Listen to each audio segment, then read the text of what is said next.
Hello friends, എല്ലാവർക്കും ചെമ്മനപ്പൂവിൻ്റെ പുതിയൊരു episode വീഡിയോയിലേക്ക് സ്വാഗതം. എപ്പിസോഡിൻ്റെ തുടക്കത്തിൽ തന്നെ കാണിക്കുന്നത് സച്ചി അപരാധിത്യം തെളിയിക്കുന്നതിന് വേണ്ടിയിട്ട് നല്ല രീതിയിൽ തന്നെ പരിശ്രമിക്കുന്നുണ്ടെങ്കിലും അരുൺ അതിനൊന്നും തന്നെ തയ്യാറാകുന്നില്ല കേട്ടോ.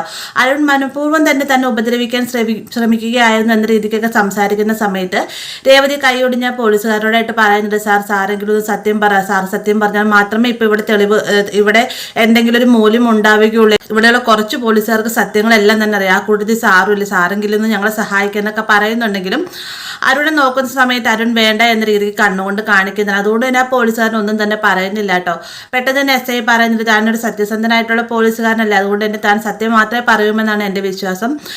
എന്താണ് സംഭവിച്ചത്, ഇവരിൽ ആര് പറയുന്ന സത്യമെന്ന് പറയുന്ന സമയത്ത് ഈ ഒരു പോലീസുകാരൻ രേവതിയും സച്ചിയും പറയുന്നതാണ് സത്യമെന്നുള്ള കാര്യം പറയുന്നുണ്ട്. അരുണാണെങ്കിൽ ആകെ അങ്ങ് വല്ലാതാവുകയും ചെയ്യുന്നുണ്ട് കേട്ടോ.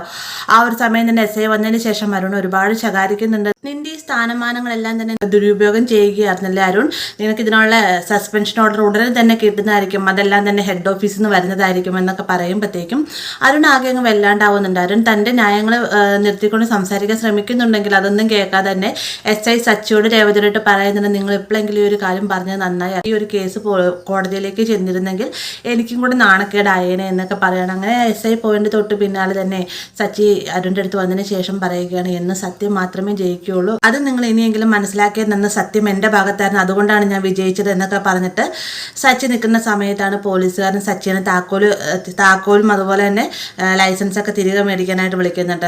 പിന്നീട് കാണിക്കുന്നത് ചന്ദ്ര ഹാളിലിരിക്കുന്ന സമയത്താണ് പുറത്ത് കോളിംഗ് ബെൽ അടിക്കുന്നത്.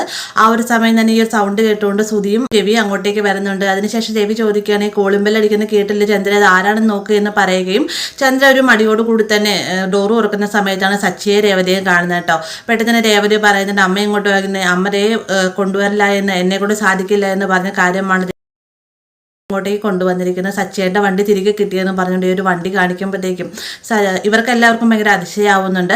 എന്നിരുന്നാലും ചന്ദ്ര ഇഷ്ടപ്പെടാത്ത രീതിക്ക് അകത്തേക്ക് കയറി പോകുന്ന സമയത്ത് സച്ചി വേഗം എന്ന് പറയുന്നുണ്ട്, അമ്മയൊന്ന് നിന്നതേ, അമ്മ എൻ്റെ കയ്യിൽ നഷ്ടപ്പെടുന്നു പറഞ്ഞ ലൈസൻസ് ആണിത്, ഇതും എനിക്ക് തിരികെ കിട്ടിയെന്ന് ചന്ദ്ര പറയുന്നുണ്ട്. അപ്പോൾ രവി എന്താ അവിടെ സംഭവിച്ചതെന്ന് ചോദിക്കുന്ന സമയത്ത് സച്ചി അകത്തേക്ക് വന്നതിന് ശേഷം അവിടെ ഉണ്ടായ കാര്യങ്ങളെല്ലാം തന്നെ പറയുന്നത്. കൂട്ടത്തിൽ തന്നെ തൻ്റെ വണ്ടിയുടെ ബ്രേക്ക് പൊട്ടിയതല്ല, ആരോ പൊട്ടിച്ചതാണെന്ന് പറയുമ്പോഴത്തേക്കും ചന്ദ്രയ്ക്ക് ഒരു നിമിഷത്തേക്കാണ് ഒന്ന് ചങ്ക് പെടയുന്നുണ്ട് കേട്ടോ. എന്തൊക്കെ പറഞ്ഞാലും തൻ്റെ മകൻ തന്നെയാണല്ലോ സച്ചി, അതുകൊണ്ട് തന്നെ ഒരു സങ്കടം പെട്ടെന്ന് തന്നെ ചന്ദ്രയുടെ മുഖത്ത് ഫീൽ ചെയ്യുന്നുണ്ട്. അതിനുശേഷം ഇവർ സംസാരിക്കുന്നത് പോലീസ് സ്റ്റേഷനിൽ അരുൺ ഇവരോട് പെരുമാറിയ കാര്യങ്ങളെ കുറിച്ചൊക്കെ തന്നെയാണ് കേട്ടോ.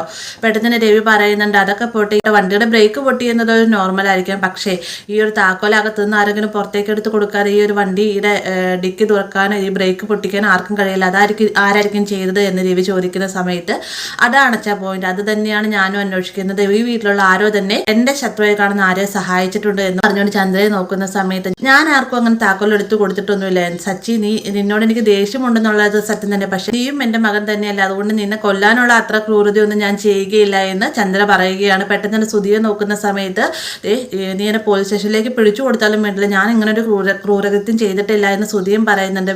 ഈ ഒരു സമയം തന്നെ സച്ചി പറയുന്നുണ്ട്, നിങ്ങൾ രണ്ടുപേരും ഇത് ചെയ്ത് ഞാൻ പറഞ്ഞില്ലല്ലോ, പക്ഷേ ഇതിൻ്റെ പിന്നുള്ള ആരാണെന്ന് തീർച്ചയായിട്ടും ഞാൻ കണ്ടുപിടിച്ചിരിക്കുമെന്നും പറഞ്ഞുകൊണ്ട് സച്ചി മേളിലേക്ക് കയറി പോകുന്നുണ്ട്. തൊട്ടു പിന്നാലെ രേവതി. ഇതേ സമയം തന്നെ ശ്രുതിയാകട്ടെ തൻ്റെ പ്ലാനിങ് എല്ലാം തന്നെ വെറുതെ ആയിപ്പോയി, സച്ചിക്ക് യാതൊരു അപകടവും സംഭവിച്ചില്ല, ഇനിയിപ്പോൾ ഇതിൻ്റെ പിന്നാലെ ഒരു അന്വേഷണം വന്നു കഴിഞ്ഞാൽ താൻ കുടുങ്ങുമല്ലോ എന്നൊരു ടെൻഷനോട് കൂടി തന്നെ നിൽക്കുന്ന സമയത്ത് തന്നെ മീര അങ്ങോട്ടേക്ക് വന്നിട്ട് പറയുന്നുണ്ട്, നിൻ്റെ പ്ലാനിങ് എല്ലാം തന്നെ വെറുതെ ആയാലും നിന്നോട് ഞാൻ അന്നും പറഞ്ഞല്ലേ വേണ്ടാത്ത പണിക്ക് പോകേണ്ടയില്ല എന്ന്. ഒന്നാമതൊരു പ്രശ്നം ഉണ്ടായി, അതിൻ്റെ പിന്നിൽ നീ അടുത്ത കള്ളം പറഞ്ഞ അടുത്ത പ്രശ്നം ഉണ്ടായി, ഇനി ഈ ഒരു കാര്യം കൂടി ആ വീട്ടിൽ അറിഞ്ഞു കഴിഞ്ഞാൽ പിന്നെ നിനക്ക് ആ ഒരു വീട്ടിൽ സ്ഥാനം ഉണ്ടാവുമോ എന്നൊക്കെ മീര പറയുന്നത്. കൂടെ തന്നെ പറയണം, എങ്ങനെയെങ്കിലും ഞാൻ വീട്ടിൽ കയറി പറ്റാൻ നോക്ക് ശ്രുതി, അല്ലാതെ ഇനിയും കുബുദ്ധി ചിന്തിച്ചുകൊണ്ട് നിൽക്കാതെ എന്നൊക്കെ പറഞ്ഞിട്ട് മീര അവിടെ നിന്ന് പോവുകയാണ്.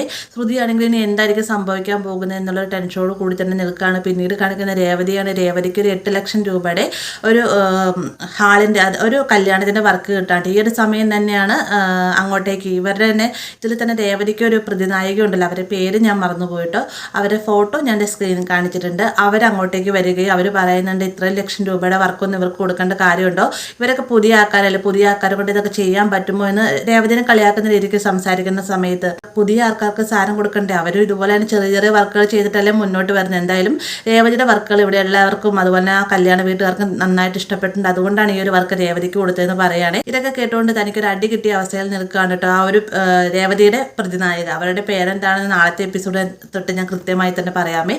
അപ്പോൾ ഇത്രയുമാണ് ഇന്നത്തെ എപ്പിസോഡിൽ ഉൾപ്പെടുത്തിയിരിക്കുന്നത്. വീഡിയോ ഇഷ്ടമായി കഴിഞ്ഞാൽ ലൈക്ക് ചെയ്യാനും കൂടെ ചാനൽ സബ്സ്ക്രൈബ് ചെയ്യാനും മറക്കരുത്.